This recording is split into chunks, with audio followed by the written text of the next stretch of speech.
de julho de 2020. As adversidades geram oportunidades.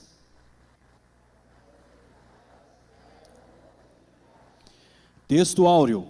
E o Senhor estava com José, e foi varão próspero, e estava na casa de seu senhor egípcio. Gênesis capítulo 39, versículo 2.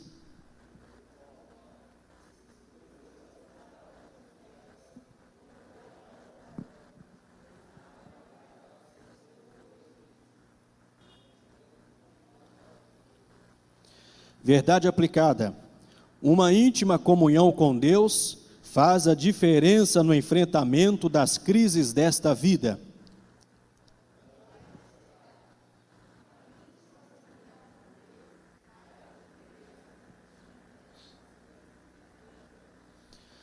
Os objetivos da lição: expor que as crises nos tornam mais fortes, destacar que a bondade de Deus sempre nos alcança e mostrar que nada pode nos afastar de Deus. Os textos de referência encontram-se no capítulo 37 de Gênesis, com os versículos 19, 20, 23, 24 e 28. Repetindo, Gênesis capítulo 37, versículos 19, 20, 23, 24 e 28. Só lembrando que os irmãos que ainda não adquiriram suas revistas, a livraria está aberta, o presbítero José Maria está lá, e os irmãos poderão fazê-lo. Leiamos então. E disseram uns aos outros: eis lá vem o sonhador mor.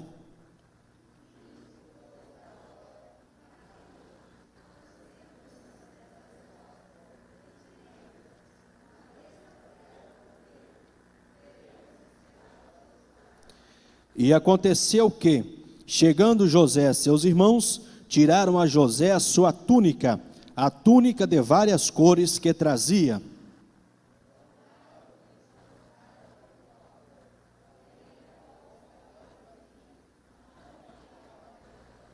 Passando, pois, os mercadores midianitas, tiraram e alçaram a José da cova e venderam José por 20 moedas de prata aos ismaelitas, os quais levaram José ao Egito. Glória a Jesus. Vamos orar ao Senhor e depois nós estaremos falando da nossa lição. Deus Santo, Eterno e Todo-Poderoso, nós te louvamos pela leitura da nossa lição. Pedimos ao Senhor que o teu bondoso Espírito Santo prepare os nossos corações para entendermos a iluminação e explanação da tua palavra. Te louvamos por tudo, ó Senhor, em o nome do Senhor Jesus Cristo. Amém. Graças a Deus. Podem tomar os vossos assentos, queridos. Nós estaremos fazendo o comentário da nossa lição. São os 3 tópicos. Eu estarei comentando o tópico 1, o evangelista Marlon Vieira estará comentando o tópico 2, e a nossa missionária Giovana Vieira estará comentando o tópico 3. Quero justificar aos irmãos a ausência do nosso presidente. Ele estará fazendo uma reunião excepcional hoje, e pediu que conduzíssemos a nossa escola e fizéssemos assim. Glória a Jesus. Então, na página 10, não sei se é a mesma página dos alunos, tópico da nossa lição. Eu já quero iniciar com o nosso título: as adversidades geram oportunidades. As adversidades geram oportunidades. Queridos, nós temos ouvido muito falar dos últimos tempos, principalmente por conta do enfrentamento da pandemia, em adversidades. Adversidades.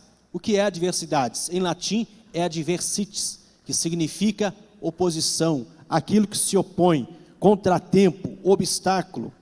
Vem da mesma raiz da palavra adversário, aquele que luta contra. A gente não vê no mundo esportivo os times adversários, os grupos adversários, aqueles que lutam contra, com o mesmo objetivo. Quando nós meditamos em adversidade, eu me lembro de Mateus capítulo 24, quando fala da ocasião em que o Senhor Jesus Cristo acalmou o vento e a tempestade por conta dos discípulos estarem no barco, e a Bíblia diz, capítulo 24, capítulo 14 do Evangelho de Mateus, versículo 24, diz que o barco já se enchia de água. O barco já se enchia de água, açoitado pelas ondas, porque o vento era contrário. Este barco simboliza a minha e a tua vida. Este mar simboliza o mundo. E estas ondas representam as lutas, as adversidades. O vento também representa as lutas, as adversidades. O vento era contrário. Se é difícil remar com o vento a favor, pior ainda com o vento sendo contrário. E o vento era contrário. Vento açoitando. Quanto mais água tiravam do barco, mais água entrava, porque o vento era contrário. Na nossa vida espiritual, sempre encontramos ventos contrários. As adversidades para o ímpio, para o infiel, as adversidades para o injusto, é sinônimo de derrota, é sinônimo de sepulcro, é sinônimo de cessação dos seus fazeres. Mas para o justo, os que confiam em Deus como José, as adversidades geram oportunidades. Oportunidades. Essa palavra é por demais interessante. A origem desta palavra oportunidade tem a sua origem nas navegações romanas. Quando se aproximavam do porto, existiam dois tipos de vento. Um que levava ao porto, que era chamado de obiportus, e o outro que soprava contrário, era o inoproprius. E quando se aproximando, então informava o diretor do navio, o chefe do navio, o marinheiro, que o vento era obiportus, de onde surgiu a palavra oportunidade. Obiportus, vento que sopra a favor do porto. Nós estamos a caminho do porto seguro, que é a Canaã celestial. E nessa trajetória, é natural que encontremos obiportus, ventos, situações, circunstâncias que nos levam em direção ao porto. Por outro lado, é natural que também encontramos os inoportunos, os inóbulos portos, os que sopram o contrário, que são as adversidades que comentamos agora há pouco. Queridos, nós sempre temos que ter em mente que toda adversidade pode ser trabalhada e retirada dela algum aprendizado para nós. Demóstenes, filósofo grego, de 384 a 322 a.C., ele disse que toda oportunidade pode gerar um grande empreendimento. Então nós devemos saber trabalhar com as oportunidades. José viu na adversidade uma oportunidade, e ele cresceu, como nós bem conhecemos na palavra de Deus. Nós vamos ver aqui os nossos tópicos. Tópico 1, a introdução diz: mesmo vivenciando tantas aflições, José não abriu mão de sua fé e confiança em Deus, que estava com ele a todo momento. Mesmo vivenciando tantas aflições, José não abriu mão de sua fé e confiança em Deus, que estava com ele a todo momento. Queridos, tem um ditado popular no Brasil que diz que quem quer arruma jeito, quem não quer arruma desculpa. O que não falta são desculpas para a pessoa desanimar da fé. O que não falta são desculpas para a pessoa se distanciar da presença de Deus, se distanciar da igreja, parar de congregar. Porque as adversidades são tantas, as adversidades são muitas. No entanto, nós fazemos com que, em meio a estas adversidades, nós as tripudiamos e nos aproximamos, como este hino que foi cantado, 187, da nossa harpa cristã. Ainda que seja a dor que me una a ti. Às vezes nós somos unidos ao Senhor pelas dores, pelas aflições, pelas lutas. O apóstolo Paulo diz que a nossa leve e momentânea tribulação produz em nós um peso eterno de glória muito excelente. E o mesmo apóstolo diz que não vem sobre nós tentação senão humana, antes com a tentação Deus dá o escape, para que a possamos suportar. Mesmo vivenciando aflições, eu me lembro da situação de Moisés. Hebreus capítulo 11, versículos 24 e 25, tem um ensinamento fabuloso para nós diante das aflições e principalmente diante das tentações. Hebreus capítulo 11, versículos 24 e 25 diz que, pela fé Moisés, sendo já grande, recusou ser chamado filho da filha de Faraó, antes, preferindo sofrer com o povo de Deus por um pouco de tempo, do que ter o gozo do pecado. Antes, preferindo sofrer com o povo de Deus, do que, por pouco tempo, ter o gozo do pecado. Moisés poderia sucumbir diante da adversidade, mas ele preferiu enfrentar o sofrimento, do que por um pouco de tempo ter experimentado o gozo do pecado. José, todos se lembram daquela cena em que ele fugiu da mulher de Potifar, deixando a capa em suas mãos, porque nem sempre quem foge é o perdedor, às vezes a vitória é de quem foge. A Bíblia manda nós enfrentarmos várias coisas, inclusive o diabo. O apóstolo Tiago diz: sujeitai a Deus, resisti ao diabo, e ele fugirá de vós. Resistir, enfrentar o diabo, e ele fugirá de vós. Agora, existem situações, pelo menos 3 especificamente, que a Bíblia manda nós fugirmos. A Bíblia manda nós fugirmos da aparência do mal. Se a aparência do mal é ruim, imagine o mal em si. A Bíblia manda nós fugirmos da idolatria, porque a idolatria ao lado da murmuração são os 2 pilares do pecado que mais desagradam a Deus, motivo pelo qual ele fez sucumbir toda aquela geração do Egito no deserto. E a Bíblia manda nós fugirmos da prostituição, da promiscuidade. Queridos, se a Bíblia manda fugir, fujamos, porque tem perigo à vista. Tópico 1, a inveja dos irmãos de José. Que é inveja? Inveja é o sentimento de raiva por você não ter, por eu não ter aquilo que você tem. Isto é inveja. É quando a pessoa cria ranço, raiva, por você possuir aquilo que ele não possui, mas ele gostaria de possuir. Nós sempre lidamos com inveja. Sempre lidamos em todas as circunstâncias, tanto religiosas quanto seculares, no trabalho, na escola. Inveja porque alguém tira boas notas, como se durante a noite recebesse um sonho de revelação de como são feitos os exercícios e por isso tirasse boas notas. O sucesso é sempre acompanhado de esforço. O sucesso é sempre acompanhado de esforço.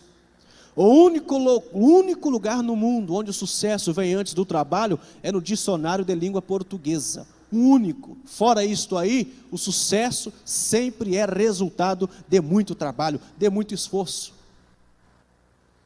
A inveja é tão nociva que o sábio Salomão, em Provérbios capítulo 14, versículo 30, veja como Salomão, o homem mais sábio que já pisou na terra, veja como ele descreve a inveja.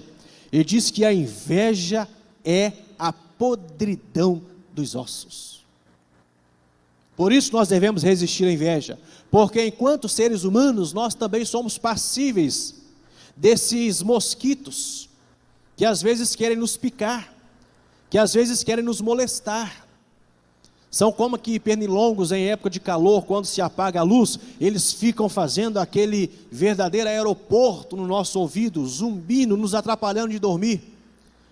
Ao acender a luz, todos eles se dispersam. Quando nós estamos sendo perturbados por mosquitos, quando estamos sendo molestados por mosquitos da tentação, da inveja ou de qualquer situação, nós devemos acender a luz da palavra de Deus na nossa vida, porque nenhum mosquito molestador resiste o clarão da revelação da palavra de Deus. A nossa vitória, irmãos, está na palavra de Deus. O Senhor Jesus, no Evangelho de Mateus capítulo 4, sofreu a maior tentação que um ser humano seja capaz de suportar. A maior tentação entre os mortais. Como é que Jesus venceu o diabo? Pela palavra de Deus. Está escrito, também está escrito. O diabo até utilizou forçosa e falaciosamente a palavra de Deus contra o Senhor Jesus. Mas ele asseverou dizendo, também está escrito. A nossa vitória está na palavra de Deus. Então, inveja é este sentimento de raiva por você possuir o que eu não possuo, mas gostaria de possuir. Salomão, inveja é a podridão dos ossos. Muito bem. O que dizer da fidelidade e da exímia postura comportamental de José? Diante de sua postura, o sentimento de inveja foi gerado nos corações dos seus inimigos. É isso que está escrito aqui? O sentimento de inveja foi gerado nos corações de seus irmãos.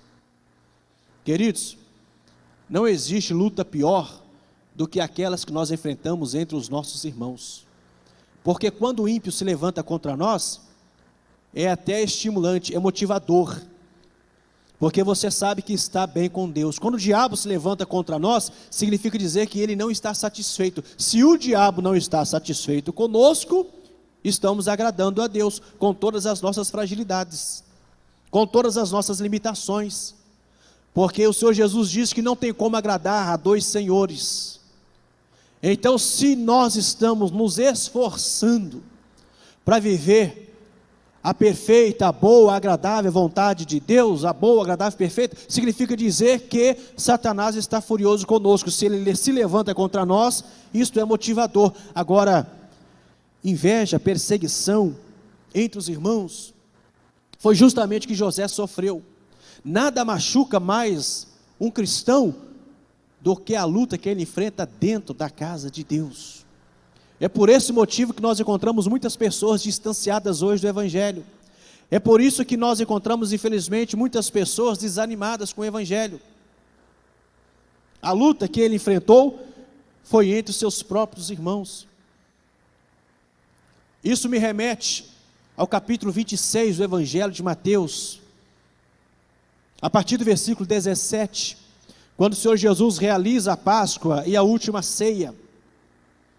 Capítulo 26 do Evangelho de Mateus, a partir do versículo 17, especialmente os versículos 21 a 23, quando o Senhor Jesus dizia: um de vocês há de me trair. Versículo 21, do versículo 21 ao 23, os discípulos disseram: Senhor, porventura sou eu que vou te trair?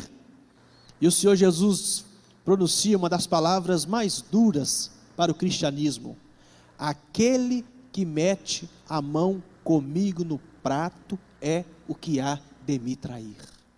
Aquele que come comigo, aquele que comunga comigo, aquele que tem comunhão comigo, é este que vai me trair. Não são os líderes religiosos que vão me trair, não são os fariseus, os saduceus, os essênios que vão me trair, mas aquele que mete a mão no prato comigo. Alexandre o Grande, que morreu em 333 a.C., foi um dos maiores estrategistas militares. Depois de Júlio César, foi o maior estrategista militar do mundo.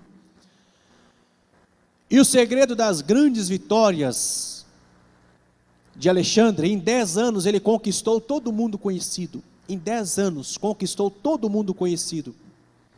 E a tática de Alexandre o Grande foi a seguinte: ele notou que quando guerreava, matava os soldados, todos os meio que desprezavam o cadáver, porque já estava morto. Mas quando um soldado era ferido, pelo menos de 3 a 5 soldados vinham socorrê-lo, como acontece hoje nas guerras. Quando um soldado é ferido, pelo menos 2 saem de combate para arrastar o soldado ferido para a enfermaria. E ele viu nisso uma tática, falou: ao invés de matar de uma vez o soldado, nós vamos feri-lo de morte, porque ao feri-lo, pelo menos 3 a 5 soldados vão largar a frente de batalha, parar de combater para atendê-lo, e assim, desapercebidos, desarmados, nós vamos matá-los. E Alexandre o Grande sacramentava de forma rápida e de forma abrupta a sua vitória. E com isso eu me lembro de um pensador cristão que nos anos 90 criou a seguinte frase: é dolorido para nós, mas infelizmente é verdade: a igreja é o único exército que pisa nos seus soldados feridos. A igreja é o único exército que pisa nos seus soldados feridos. Nós devemos contrariar esta lógica. Graças a Deus nós temos contrariado esta lógica. Como? Indo atrás dos nossos soldados feridos. O Senhor Jesus, na parábola do bom pastor, ele diz que o bom pastor deixou as 99, quando? No pasto? Não, ele deixou no aprisco. Jesus era cuidadoso, ali tipificando ele mesmo. O pastor deixou no aprisco, no curral, guardada, não deixou a ermo.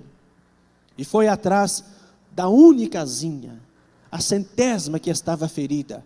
Mas tinha 99, na lógica do empreendedorismo, na lógica do lucro fácil de hoje, o que é que diriam? Você perdeu uma, você tem 99, de 99 você pode multiplicar. Na lógica do capitalismo selvagem, o Senhor Jesus Cristo não se dirige por lógicas humanas, mas por sentimento, como diz os evangelhos, movido de íntima compaixão. 99, está faltando uma, vou atrás da uma. Nós, graças a Deus, temos nos esforçado para contrariar esta lógica de que a igreja é o único exército que pisa nos seus soldados feridos. Não, se existem soldados feridos, vamos tentar resgatá-los, porque a Bíblia diz que aquele que conquista um irmão, ele faz melhor do que conquistar uma cidade. Salomão diz, é mais fácil conquistar uma cidade fortificada do que um irmão ferido. Então nós vamos procurar o difícil, conquistar o irmão ferido. Com a ajuda do Espírito Santo nós conseguimos. Tópico 1, número 1. A crise na família. A postura de José no seio familiar, a preferência de Jacó e os sonhos que contava a família chamou a atenção de seus irmãos. Infelizmente, os nossos sonhos não podem ser contados para qualquer um. Há aqueles que quando você conta uns sonhos, ele diz, glória a Deus, vou orar para você para que esses sonhos se realizem. Mas há aqueles que dizem, vá nessa sua força. Mas quando você vira as costas, ele tira do seu alforje todo o punhal, toda navalha, toda espada, toda arma que tiver contra você, e começa a disseminar, está vendo, aquele camarada tem um sonho disso e daquilo. Os nossos sonhos, nossos objetivos, infelizmente, não podem ser compartilhados com todos. Nós devemos às vezes adotar a sabedoria de Jeremias, Lamentações capítulo 3, versículo 26, quando ele diz, bom é ter esperança, e aguardar em silêncio a salvação do Senhor. Infelizmente, os nossos sonhos não podem ser contados para todo mundo, porque nem todo mundo está, na linguagem da garotada, na mesma vibe, na mesma vibração que nós estamos, não estão na mesma sintonia espiritual que você está. Os sonhos contados aos espirituais é motivos de glórias, é motivo de alegria, mas para os invejosos, aqueles que possuem a síndrome dos irmãos de José, é questão de perseguição contra nós. Diz mais, ainda no tópico 1, número 1, aqui embaixo tem um parágrafo que diz, Jacó cometeu o erro de apreciar um filho mais do que os outros, e isso trouxe sérios problemas para a sua família. O comentarista foi extremamente feliz ao enunciar isto. Jacó cometeu o erro de apreciar um filho mais do que o outro. Às vezes nós somos responsáveis pela revolta dos filhos, por conta do vírus chamado prediletismo. Nós não podemos fazer prediletismo em nossa família, com os nossos filhos. Os que têm filhos sabem muito bem o que é isto.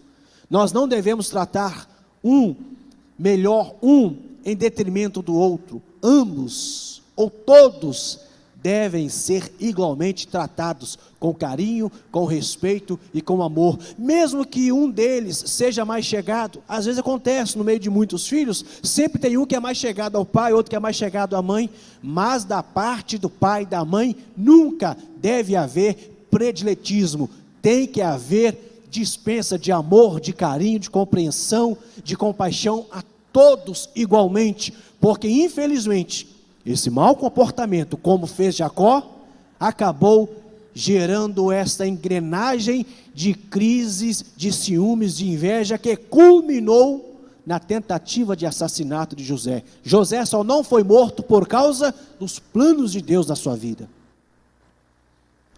Prossigamos. Ainda no tópico 1, aqui um dos últimos parágrafos, penúltimo parágrafo. Aprendemos com José a importância de preservarmos nosso relacionamento com Deus e não sermos dominados pela tendência de acharmos que somos tão somente vítimas da vida e nada podemos fazer, o vitimismo. Às vezes encontramos pessoas que se distanciam da igreja por conta de vitimismo. Porque falaram de mim, porque me desdenharam, porque me esculacharam, porque me deixaram de fora daquele grupo, daquele departamento, daquela panela, ou seja lá do que for. Irmãos, nós não podemos fazer das adversidades motivos para praticarmos vitimismo espiritual. O filósofo Jean-Paul Sartre, 1905 a 1980, filósofo francês, ele disse certa feita: não importa o que os homens façam de você, o que importa é o que você fará daquilo que fizeram de você. É isso que é importante. Falaram mal de mim, fizeram inveja de mim, caluniaram, e eu vou entrar na caverna de Elias, porque falaram isso de mim. Elias, infelizmente, ele deixou essa síndrome lhe pegar. Capítulo 19 de 1 Reis, ele entrou numa caverna, porque recebeu o recado de uma mulher que queria matá-lo. E ele praticou o vitimismo. Elias, que faz aqui? Senhor, o Senhor sabe que mataram todos os teus profetas, e só eu fiquei, e está querendo me matar, está querendo me esquartejar. Síndrome do vitimismo. Não importa o que os homens façam de você, importa o que você fará daquilo que fizeram de você. Ou seja, falaram mal, vamos aos pés de Jesus, porque aos pés de Jesus nós sempre encontraremos forças para lutar. Tópico 1, número 2, a inveja não pode te parar, a inveja não pode ser obstáculo, a inveja não pode ser barreira. Eu aprendi uma frase com o saudoso pastor Manuel Ataídes Correia, que muitos aqui conhecem, foi meu grande instrutor na congregação de São Luís, pai da nossa musicista Lucinéia, a Lucinha. Irmão Manuel Ataídes costumava dizer o seguinte: irmãos, quando você não puder atravessar de pé, atravessa de joelho. Quando não puder atravessar de pé e nem de joelho, atravessa arrastando com Jesus, mas atravessa. Nem que às vezes nós tenhamos que andar de joelhos, nem que às vezes nós tenhamos que andar com a ajuda dos cotovelos como os soldados nas trincheiras, mas com Jesus, o apóstolo diz que nós somos mais do que vencedores. Vencedor é aquele que chega no final e ganha. Mais do que vencedor é aquele que antes de lutar já sabe que a vitória é certa, e a vitória é nossa pelo sangue de Jesus.